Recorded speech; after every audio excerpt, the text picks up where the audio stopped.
की जय। बीजक साखी प्रकरण का 21वां साखी। सार वचन का महत्व। आधी साखी सिर खड़ी जो निर्वारी जाए, क्या पंडित की पोथिया जो रात दिवस मिली गाय। सिर खड़ी यानी रक्षक, पूर्ण कल्याणदायी एवं बोधप्रद। निर्वारी निर्णय। आधी साखी सिर खड़ी, यदि विचार और निर्णय करके आचरण में लाए जाए तो बोधप्रद आधी साखी भी पूर्ण कल्याणकारी हो सकती है। आधी साखी सिर खड़ी जो निर्वारी जाए, यदि विचार करके निर्णय करके विचार एवं निर्णय करके आचरण में लाई जाए तो बोधप्रद आधी साखी भी पूर्ण कल्याणकारी हो सकती है।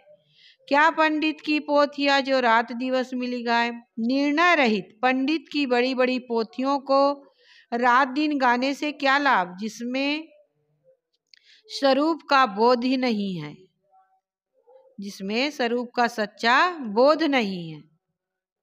आधी साखी हो, आधा दोहा हो, चौपाई हो, श्लोक हो, अर्थात कोई छोटा सा वाक्य हो, परंतु यदि वह निर्णय पूर्ण वचन है और उसका हम पूर्ण विचार कर उसके आधार पर सार असार जड़ चेतन बंध मोक्ष का ठीक निर्णय कर लेते हैं तो वह हमारे लिए पूर्ण कल्याण पद हो सकता है। संख्या एवं मात्रा का महत्व नहीं है, गुण का महत्व है। छोटा सा कहते नहीं, सत्संग के एक शब्द से जीवन में सुधार हो सकता है, क्योंकि वह उसको विचार पूर्वक माना जाए, निर्णय पूर्वक वचन है। तो छोटा सा वाक्य कहते हैं विशाल देव के की एक शब्द का कि जगत में रही के करियो का, इतना ही शब्द एक जज सुना और उनको वैराग्य हो गया। तो अगर विचार करें, छोटा सा वाक्य हो तो हमारे जीवन पूरा परिवर्तित हो सकता है। कहते भी ना कि एक घड़ी आधी में पुनियाद और कबीर संगत साधु की कटे कोट अपराध। एक घड़ी थोड़ा सा समय भी अगर हम सत्संग करते हैं, सदग्रंथों का अध्ययन करते हैं, निर्णय वचनों का, और ग्रंथ है बड़े बड़े, कितना ही पढ़ लो, लेकिन उसमें अगर सार नहीं है, सार तो सभी में होता है, लेकिन कई ग्रंथ ऐसे होते हैं जिसमें केवल भ्रम मान्यता और उल जुलूल की बातें ही भरी रहती है, और उससे हमारा कल्याण मोक्ष नहीं होगा, उससे हमारे जीवन में सुधार नहीं होगा। बल्कि निर्णय पूर्ण वचन, छोटा सा ही क्यों ना हो, आधी साखी ही क्यों ना हो, उससे हमारा जीवन वह हमारे लिए कल्याणप्रद हो सकता है। संख्या का मात्रा का महत्व नहीं, गुण का महत्व है। तथ्यपूर्ण आधी साखी भी हमारे सिर पर खड़ी हमारी रक्षा कर सकती है, यदि उस पर हम विचार करें और उसका आचरण करें। आधी साखी सिर खड़ी जो निर्वारी जाए। इस पंक्ति में मुख्य दो बातें हैं। एक तो यह कि आधी साखी हो अर्थात छोटा ही वचन हो, परंतु वो कैसा हो, तथ्यपूर्ण हो, निर्णय वचन हो।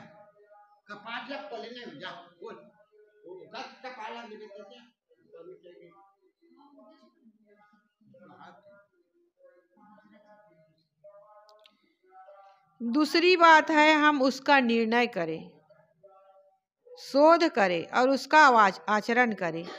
निर्वार का अर्थ है खोलना, छुड़ाना, मुक्त करना, सुलझाना, अलग अलग करना, त्यागना, तय करना, फैसला करना आदि। तो हम पहला इस साखी में दो बातें, मुख्य बातें हैं।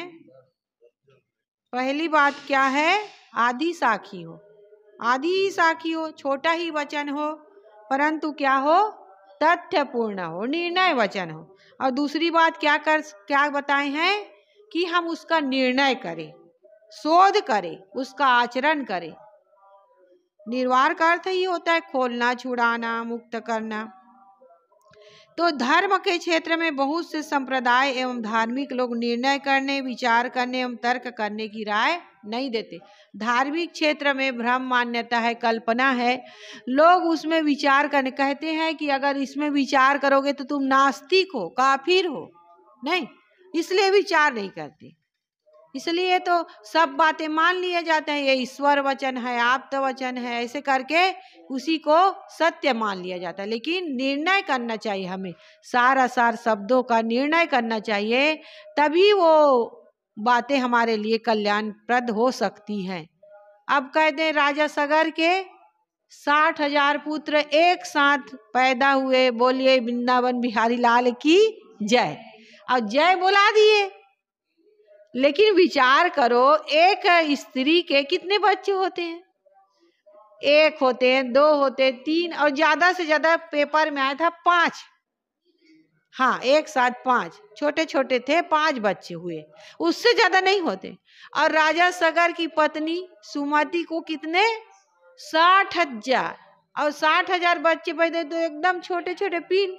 और वो उसको क्या किए, घड़े, घी के घड़ा में, अगर बच्चा छोटा हो चाहे बड़ा, घी घड़ा में भरोगे तो मरेगा तो घी छिएगा, बताइए, है? तो घी पीकर जवान होकर निकले, कहते हैं, हष्ट पुष्ट हो। तो ऐसे ये सब चीज बातें विचार करना चाहिए। और हनुमान जी क्या सूर्य को निगल गए। अब आग का गोला सूर्य निगल सकता है, बताइए। तो ये सब बातें हैं। और हाथी, ये गणेश के सिर पे हाथी का सिर लगा दिए। अब जब उसको काटे दिए थे, वो तो भगवान है, जब हाथी का सिर, तो हाथी को मारने का जरूरत थी, वही सिर खोज के नहीं लगा देते, उसी को लगा देते। और मनुष्य हाथी तो एक प्रतीक है, उसके माध्यम से हमें समझाया जाता है कि कान बड़े बड़े हैं, सूप जैसे, तो ज्यादा सुनना चाहिए, कम बोलना चाहिए, पेट है तो पचाना चाहिए, मतलब बातों को ऐसा सीख दिया जाता है। लेकिन आदमी उसका कुछ अर्थ ही नहीं करता है। बस अब शिवलिंग की पूजा करो, शिवलिंग है क्या उसको नहीं जानते, क्या की पूजा कर रहे हैं, लिंग की पूजा कर रहे हैं, उसको भी नहीं जानते हैं।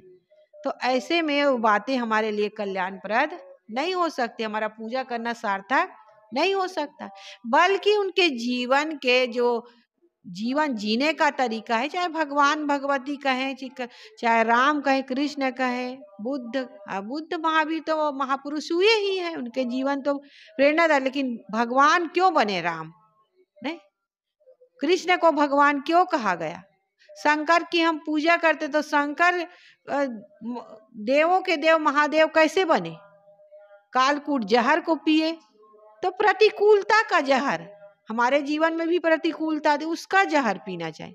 तो ये सब बातें, सीखने की बातें हम नहीं सोचते, बस अंध मान्यता और कल्पनाएं, बस उसमें विचार नहीं करना है, करते जाओ। अरे विचार करो, विचार पूर्वक विचार करोगे और निर्णय पूर्वक काम करोगे, निर्णय वचनों को सुनोगे, तभी जीवन का कल्याण हो सकता है और जीवन में सुधार हो सकता है।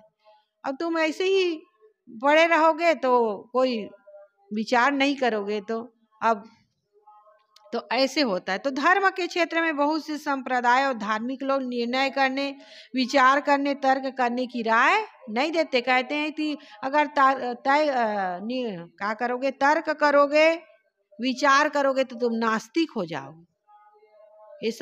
ये भगवान ईश्वर ने बनाया है ये ग्रंथ सब, इसमें कोई विचार मत करो, इसको मान लो आंख मूंद कर।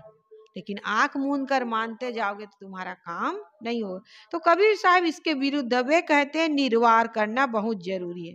जब हम बात बात पर निर्णय कर सार और असार को अलग अलग समझेंगे, तभी सार ग्रहण करेंगे और असार का त्याग करेंगे। क्या खाने योग्य है, क्या ग्रहण करने योग्य है, क्या जानने योग्य है, इन सब बातों को, क्या बंध है, क्या मोक्ष है, तो इन बातों का विचार करें। क्या पंडित की पोथिया जो रात दिवस मिले यार, सत्य विवेकनी बुद्धि को पंडा कहते हैं, और जिसकी बुद्धि पंडा हो उसको ही पंडित कहते हैं। इस प्रकार पंडित का मूल अर्थ विवेकी है। जो विवेक करता है वो क्या है? पंडित है। इसलिए कबीर साहब ने इस ग्रंथ में जगह जगह पंडितों को सादर संबोधित किया है। बूझो पंडित ज्ञानी तथा कहीं कबीर हम जात पुकारा, पंडित होए सो ले विचार इत्यादि। परंतु यहाँ पर पंडित का अर्थ विवेकी ना होकर पत्रधारी पंडित पुरोहितों के लिए है। केवल ब्राह्मण नामधारी पुरोहित पंडितों के लिए नहीं, किंतु संसार के किसी भी संप्रदाय के पुरोहित पंडितों के लिए है। केवल ब्राह्मण पुरोहित पंडितों की पोथियों में ही बकवास नहीं होती, किंतु मुसलमान सब जो मुखिया बने हैं सब वो भी पंडित हैं। मुसलमानों के और हिंदुओं के और ईसाइयों के सबके पंडित है समझो। कबीर पंथ में भी पंडित हैं जो भटका रहे हैं अंधमान्यता में, कल्पनाएं में, वो पंडित ही तो हैं। वो बुद्धि का विवेक नहीं करते, बुद्धि का उपयोग नहीं करते, विवेक नहीं करते, विचार नहीं करते। तो मुसलमान, ईसाई, बौद्ध, जैन, कबीर पंथ, नानक पंथ एवं अन्य सभी पंथों के पुरोहितों की पोथियों में कम बेस यही दशा है। हर मत के पुरोहित पंडितों की पोथियों में आकाश पताल के कुलावे मिलाए जाते हैं। उनकी मोटी मोटी पोथियां अतिशयोक्ति, मिथ्या महिमाओं तथा सांप्रदायिक भावनाओं से पूर्ण रहती है। उनमें निर्णय वचन तो काकतालीय न्याय कहीं किंचित होते हैं, परंतु वे उन्हीं महिमाओं में दबे रहते हैं। अतः हमें निर्णय वचनों पर ध्यान देना चाहिए। तो मुख्य बात इसमें दो बातें बता रहे हैं सद्गुरु की। पहली बात है चाहे वाक्य छोटा हो, साखी आदि ही क्यों ना हो, लेकिन वो भी हमारे लिए अगर वो निर्णय वचन है, तथ्यपूर्ण वचन है तो कल्याणकारी हो सकता है। और दूसरी बात क्या बताएं कि इस कोई भी साखी है, शब्द है, उसका हम उस पर निर्णय करें, शोध करें और उसका आचरण करें, तब वो हमारे लिए कल्याणकारी हो सकती है। तो सदगुरु कबीर साहब ने इस साखी में सार वचन का महत्व बताया। आधी साखी सिर करी जो निर्वारी जाए, क्या पंडित की पोथिया जो रात दिवस मिली गाय। यदि विचार एवं निर्णय करके आचरण में लाई जाए तो छोटा सा वाक्य भी हमारे लिए कल्याणकारी, पूर्ण कल्याणकारी हो सकती है। और निर्णय रहित पंडित की बड़ी बड़ी पोथियों को भी रात दिन गाने से क्या लाभ, जिसमें स्वरूप का सच्चा बोध नहीं है। तो हमें निर्णय वचन को मानना है और अपने स्वरूप का बोध करना है, अपने आत्मा का बोध करना है, उसको जानना है, समझना है और उसमें स्थित होना है, तभी हमारा यह जीवन कल्याणप्रद होगा। 5 तत्व का पूतरा युक्ति रची मैं क्यों, मैं तो ही पूछो पंडिता शब्द बड़ा कीजियो। पूतरा ने पुतला, देह, ये देह क्या है? पुतरा। 5 तत्व, 5 तत्व कौन कौन से है ममता? 5 तत्व। नींद आ रही है? रात भर क्या करती हो? नहीं नहीं, नींद आ रही, झूठ मत बोलो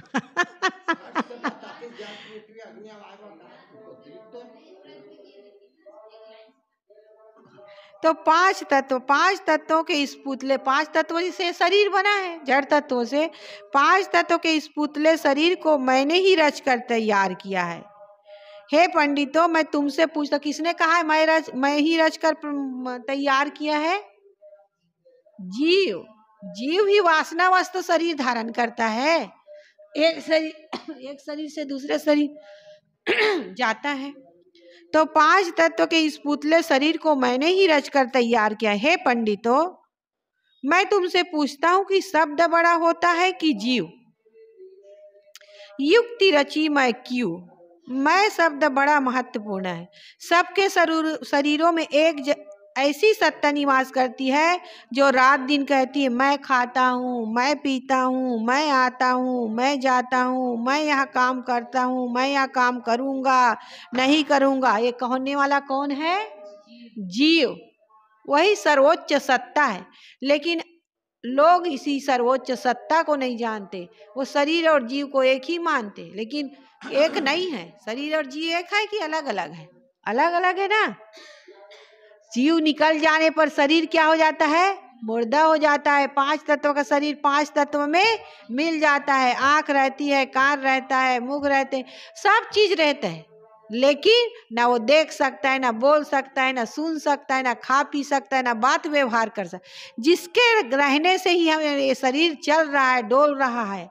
और हम कहते ही कि मेरा हाथ, मेरा पैर, ये मेरा कहने वाला कौन है? मैं खाता हूं, मैं जाता हूं, मैं ये काम करूंगा, कौन कहता है? जीव। लेकिन उस जीव को नहीं जानते हैं।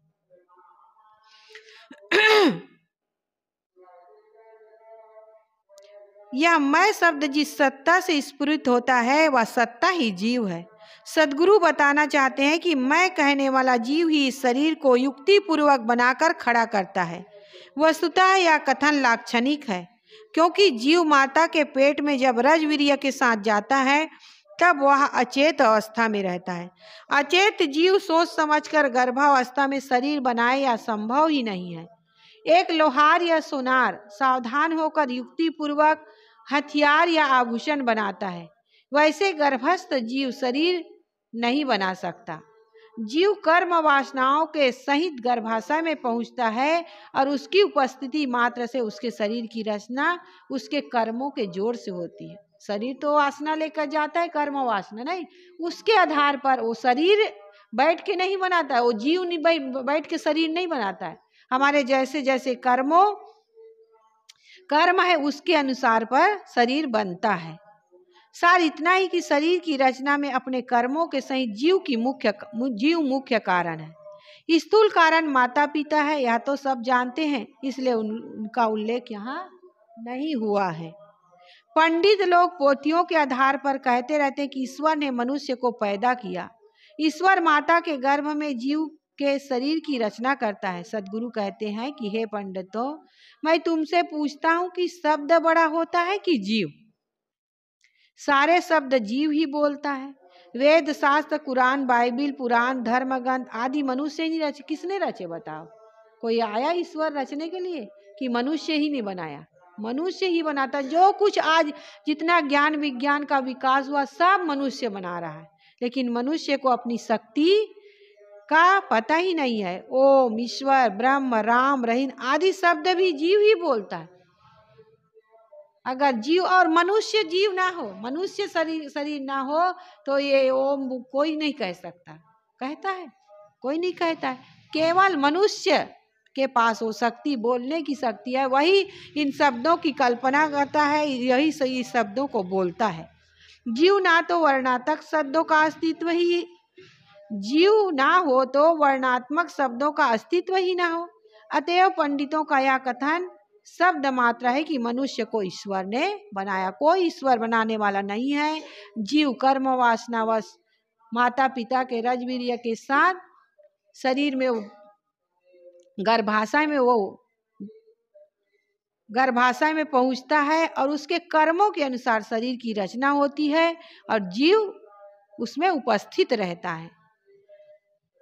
ततएव जीव की ही सत्ता से उसके कर्मानुसार शरीर बनता है और शरीर धारण कर जीव ही नाना शब्दों की रचना करता है। इसलिए हमें चाहिए कि शरीर और शब्द दोनों कृत्रिम पदार्थों से ऊपर उठकर अपने असली स्वरूप जीव को पहचाने। लेकिन आदमी यही कल्पना में, शब्द में ही बाहर भटकता रहता है। वो अपने असली स्वरूप जीव को पहचानता नहीं है, इसलिए वो भटकता है। इसलिए सद्गुरु ने इस साखी में जीव की सर्वोच्चता की, जीव की महत्ता का वर्णन किया है कि 5 तत्व का पुत्रा युक्ति रचे मैं क्यों, मैं तो ही पूछो पंडिता शब्द बड़ा की जीव। 5 तत्वों से यह शरीर की रचना होती है और इसको रचने वाला कौन है? जीव अपने कर्म वासना को लेकर जाता है और शरीर का निर्माण होता है। तो सद्गुरु कहते हैं कि मैं तो ही पूछो पंडिता शब्द बड़ा की जीव। मैं तुमसे पूछता हूं कि शब्द बड़ा होता है कि जीव? कौन बड़ा होता है? ममता? जीव, क्योंकि जीव ही शब्दों का उच्चारण, ये जीव ही बोलता है। जीव ना हो तो वर्णात्मक शब्दों का कोई महत्व नहीं है। इसलिए इस शरीर और शब्द दोनों कृत्रिम पदार्थों से ऊपर उठकर अपने असली स्वरूप को, जीव को समझे और उसमें स्थित होने का काम करे। बस।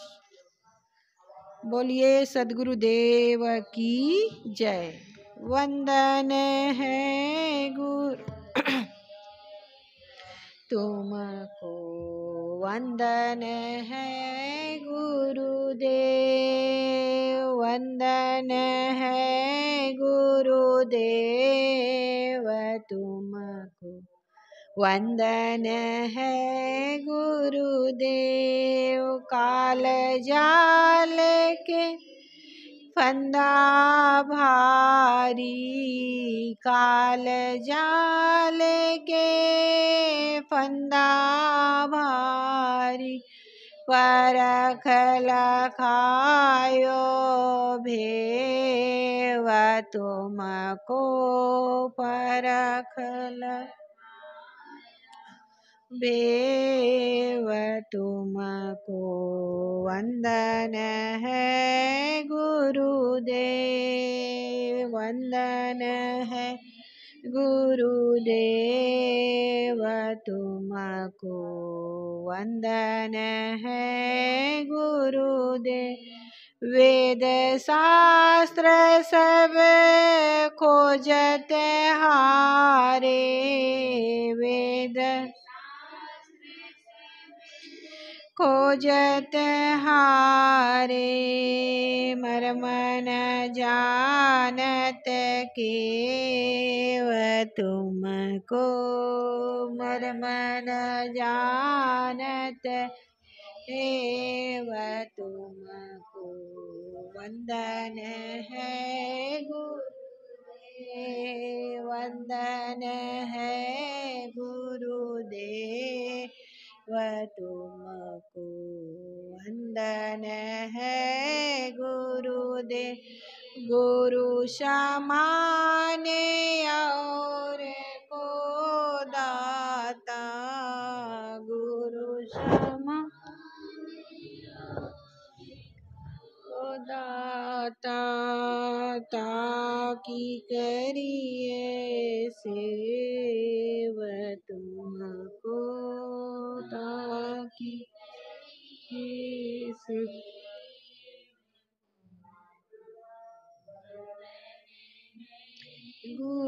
गुरुदेव, वंदन है गुरुदेव तुमको, वंदन है गुरुदेव। साहिब कबीर भय पद दाता, साहिब कबीर यम पद दाता, पूरण परख समेव तुम, पूरण परख